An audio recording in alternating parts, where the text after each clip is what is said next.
I want to share about an experience that Cindy and I had last night. We were having dinner with some family, and there was a distant niece that neither of us had ever met before. And she's almost 2 years old.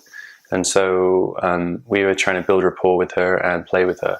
And it was a really amazing experience to see what worked and what didn't work, and just to kind of like, just the whole process was really interesting. So she's really, really shy, as a lot of kids are, you know.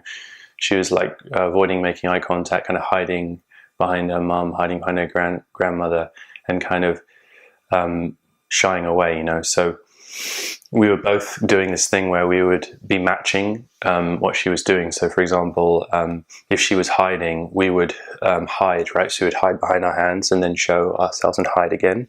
So kind of mirroring what she was doing. And over time, she seemed to get more confident and came over to be near us on the other side of the table at dinner. And she started to put her hand out like this.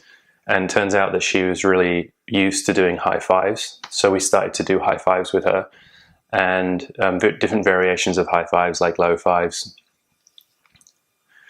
And then, so there's this process that went on. And after a while, she asked she put her hands up to Cindy to go up on Cindy's lap. She was on Cindy's lap. And me and Cindy started to play this game, and we found this amazing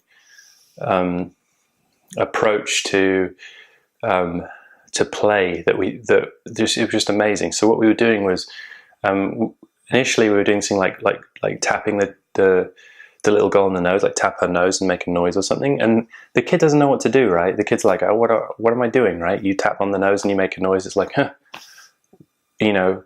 And it's like this thing of this adult and this child having this interaction, but it doesn't there's no context to it, and there's no framework holding it. So one of us, me or Cindy, we tapped the other one on the nose. So like, for example, I tapped Cindy on the nose, and Cindy goes, whoop, and had a really playful, strong response to it. And the little girl's watching, let's do this. So it's like, oh, he taps her on the nose. She makes a funny, playful response, you know, a kind of like free, playful, unrestrained, enjoyable response. And the girl's like watching like this. And then I tapped her on the nose and she giggled, right? And then we started doing it in different combinations. Cindy would tap me on the nose, and then she would like sort of like go like growl into her face kind of thing. And the girl was like giggling and giggling. And we were doing this thing where it was like the three of us playing together. And it felt like Cindy and I were creating like this space, like as two adults, we were creating a relational space, which allowed playfulness and which allowed free expression, which allowed like not being restrained, right? Just enjoying yourself. And we created that space, and then we demonstrated it. So we scaffolded the experience. We said, this is the game we're playing, and we're going to demonstrate to you. And now we're going to include you and put you into this sort of cradle that we're holding, this play cradle.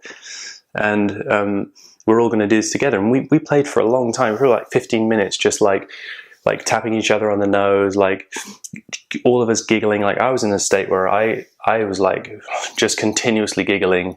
Cindy was giggling. The niece was giggling. And then when we left the dinner, like she wanted me to carry her, and she either wanted me or Cindy to carry her. And we had to go, so we were like starting to go, and Cindy was like, let's just see. Like we were like, let's just see if we could just take. They were like, oh, you should take her home, you know. Like, okay, so we just started walking off down the road, with Cindy carrying her, and she was like waving to her parents, bye. You know, she wasn't saying bye, she was waving, and she was like totally happy to go with us.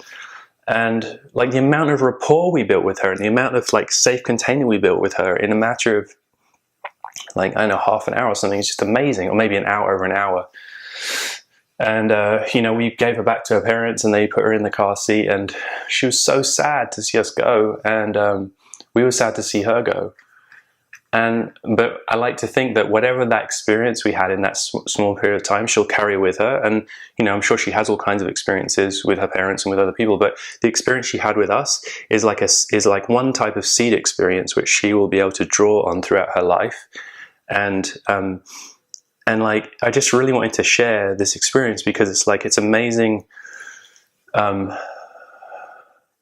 what you can do when you create what we can do when we create conscious space for things to unfold, for things to arise.